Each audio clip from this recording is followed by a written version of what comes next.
This is a debris flow, a fast-developing landslide. Solid earth on top, with liquefied soil as its base, keeping it afloat and moving at nearly 20 miles an hour. Unfortunately, the experiments are no help to Robert and Starson Holman.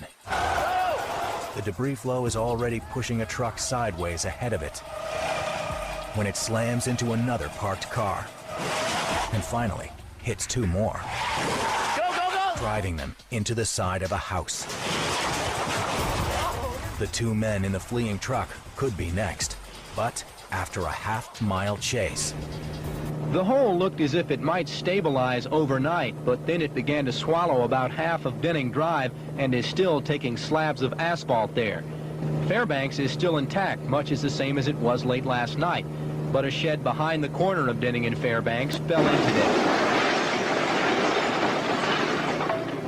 So it continues to grow, but a lot of questions need to be answered when it stops growing. What will become of the hole? Can it be filled in? Dan Fulford, a consulting engineer, explains the possibilities. The groundwater level in that area of Winter Park probably was around 10 to maybe 12 feet below natural ground surface.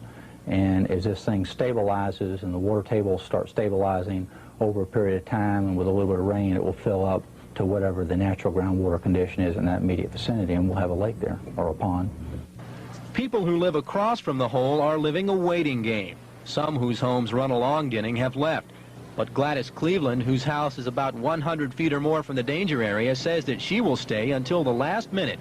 Geological experts have called this a classic sinkhole, almost perfectly circular with an hourglass shape, meaning the top of the glass being the visible part of the hole and the bottom of the glass underneath the ground. And it is now steadily filling up with water.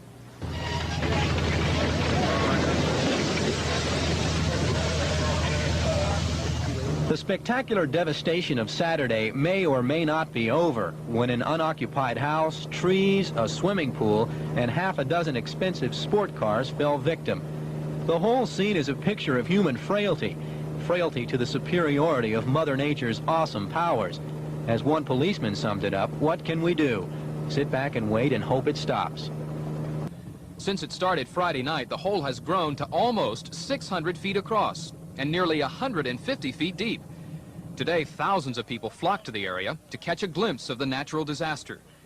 As for the damage, those 5 expensive sports cars that landed in the hole when a garage partially collapsed, well, they're still there, slowly sinking deeper.